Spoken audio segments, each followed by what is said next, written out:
Don't forget to subscribe for more videos like this. Share this video out to the world, and I thank you very much for your support.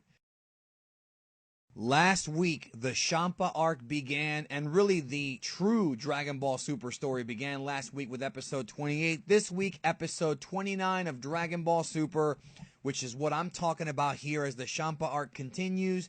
The episode has the longest name of any episode possibly in the history of Dragon Ball. Kakuto Shihai Kasai Kete Shusho wa Goku Yori Suyoyatsu, which translates to, "It's settled. We're holding a martial arts match. The team captain's even stronger than Goku." Damn, that's long. And of course, the title refers to the impending Universe 7 versus Universe 6 tournament, which will determine the fate of planet Earth. Will Earth be moved to Universe 6 so that Champa can have cup noodles forever? Or will Beerus get the Super Dragon Balls and wish for, who knows, probably food? We'll find out. Anyways, episode 29 pretty much starts right where episode 28 left off, which is Beerus, Whis, Champa, Vados, Goku, and Vegeta in that dining room. They're talking about the tournament and what they're going to do, with it being 5-on-5 and whatnot. Vados and Champa leave to go get the Super Dragon Balls and to build the tournament arena on this planet that has craters. Now, this planet is supposed to be a neutral planet, and I'm a little bit confused about this because I'm not really sure how that planet's supposed to exist in between the two universes, but it's pretty much just a craterless planet, I guess, with no life form, so that's why it's neutral. So they head out over there, and then meanwhile, Goku and Vegeta take off their weighted training garbs and then put a big hole in the ground. Vegeta says, of course, he wants to be number one, even above Beerus and Champa. Now, then we go back to Earth. So Beerus, Whis, Goku, and Vegeta go back to Earth to meet up with Bulma. I'm not sure if they teleported there or if Whis did his little travel thing. And Whis, because they're asking Bulma about these Super Dragon Balls and how they need to find the last one. Whis talks about how, you know, they ask Bulma for help, and Bulma's like, well, we can make a Dragon Radar, but she doesn't think that the Dragon Radar can find them. So Vegeta grabs the Dragon Radar and flies off because what he plans to do, or what they really plan to do, is to summon the dragon and ask the Earth Dragon where that last Dragon Ball is. What they basically did here, guys, is they took Chapter 2 or Chapter 3 of the Toyotaro manga and expanded upon it big time.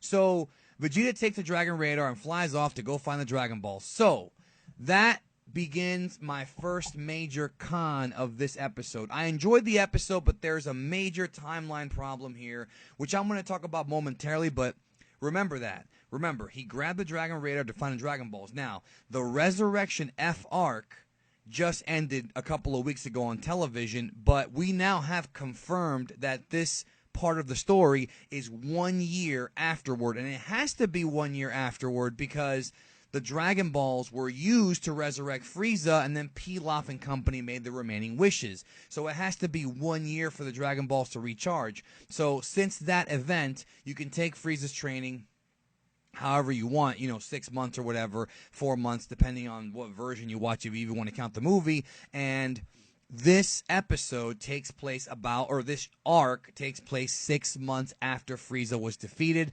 at the very least. Remember that, though, because that's going to tie into a problem that I have with this episode coming up. So we cut to Vados and Champa, and they go to this crater planet, and Vados creates the tournament arena. And again, this is very much like when Cell did it, but a hell of a lot better, hell of a lot more skilled. She's doing her little Minecraft gimmick, and she creates the arena for the tournament, for the Universe 6 versus Universe 7 tournament. And it's funny because Champa names the planet the Nameless Planet. He calls it Nameless Planet, and he feels very proud of himself for that. So, because Champa's awesome. So she creates this arena, and you see two big pictures of Beerus and Champa. Meanwhile, Champa's eating. The one thing about this episode, the one theme about this episode is eating. Everybody's freaking eating food here, okay? Beerus and Champa are constantly chowing down throughout this entire episode, and it's pretty damn awesome. I mean, hell, this whole tournament's over food, right? Okay. Cut back to Earth. Bulma summons the dragon. Again, has to be at least a year since Frieza's resurrection. this is the beginning of the contradiction here. So, try to follow me on this one, okay? Now, the Dragon Ball Super timeline has been a mess from day one. We all know that. But if we were to count the timeline from the manga and from the previous sources as well as the films, we know that Bulla, a.k.a. Bra, which is Vegeta and Bulma's second kid, was born in age 780. Now, I know some of you people might be watching my video who are casual Dragon Ball fans who forgot that Bulla is in the manga and is not just a GT character. So before somebody writes in the comments section, Bra's non-canon, you're wrong. She's in the freaking manga, okay? She's at the last chapter of the manga, last 3 episodes of Dragon Ball Z. If you don't believe me, go back and watch them. Anyways, she's supposed to be born in age 780. We knew, and I did a video about how old is Bulla and why she's not in Super, and we knew that Bulma, during the Resurrection F arc or the Resurrection F movie, should have either been pregnant or should have already had Bra, and Bra is nowhere to be found. This is a major contradiction, and what adds to that contradiction is that Bulma at the end of Dragon Ball, the manga end of Dragon Ball Z, tells Goku, I haven't seen you in 5 years. If this timeline matches up with the birth of Pan and with the timeline from the Battle of Gods movie, which is essentially Battle of Gods, the movie is 4 years after the death of Kid Buu, and then you add another year for the Resurrection F, then we're talking about age 780 essentially, which is the year Bulla should have been born. So again, this is a major contradiction. This contradicts. It is a plot hole, and if you get mad about that, that's your problem. I'm not the one who wrote this thing. That is a plot hole. I'm hoping that maybe Bulla was born, and that maybe it was one of those things where it happened within like the time skip after Resurrection F, and they haven't revealed her yet. I am hoping for that, but I really have my doubts. Once again, the timeline in Dragon Ball Super is a complete mess, and you cannot ignore this. You cannot ignore this. That being said, I still enjoyed the episode. Let me get back to my recap of the episode. Just remember that, though, guys. The timeline is fucked, all right? Unless something changes, Toriyama rewrites it, which I'm not going to be happy about, or if Bulla actually is born, this whole thing is fucked.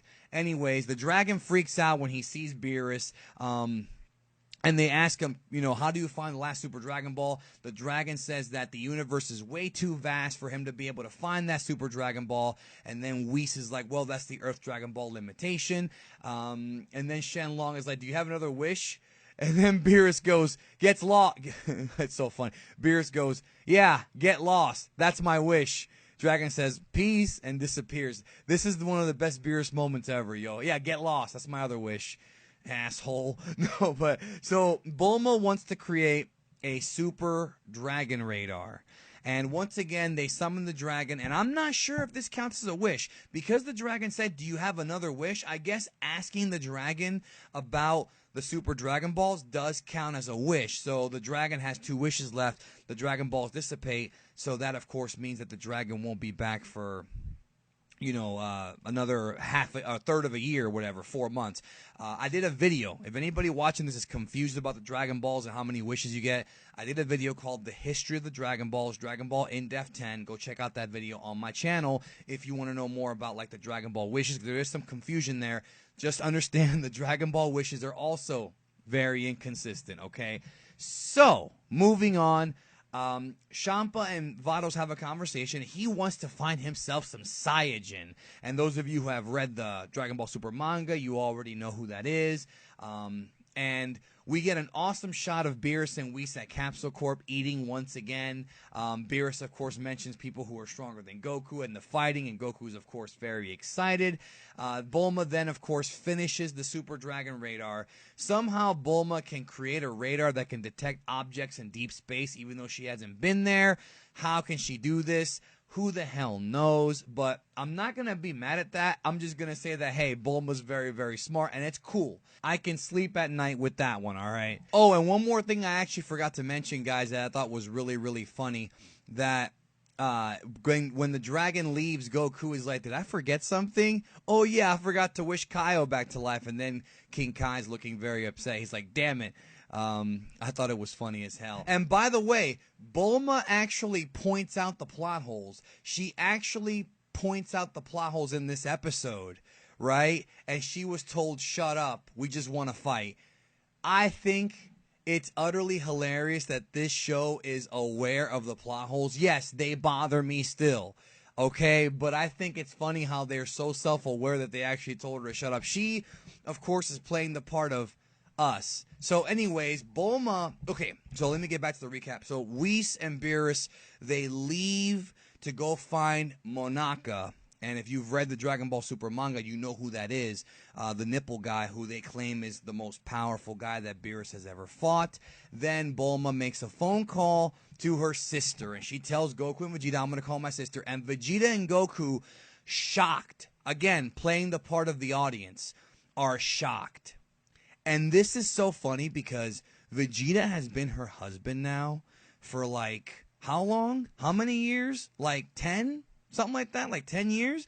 And Goku has been her best friend since he was a kid. And they didn't know she had a sister. Those of you who have read Jocko the Galactic Patrolman, you know about Tights, Bulma's sister. And if you have not read that, go read it. The manga Toriyama put out in 2013. So anyways, Bulma calls Tights, who's out on a beach somewhere. And of course, the big thing is, Tights is supposed to be about, I don't know, what, like 10, 12 years older than Bulma? But yeah, she looks young as hell. All right, whatever. This whole thing is a mess, but it's animation, all right? Who cares? So then Tights calls Jocko to try to get some information. And we haven't heard Zuno yet, but that's where they're going with it. Those of you who read manga chapter, 6, you remember the story about Zuno. So the reason why they need Jocko is because the Super Dragon Radar has to be, okay, so it has a range, it has a limited range, so they got to get Jocko's ship. Now, I guess Jocko's ship's technology is way more advanced than anything that Capsule Corp can build at this point, so they just figure it's faster than having Dr. Briefs and Bulma build a new ship.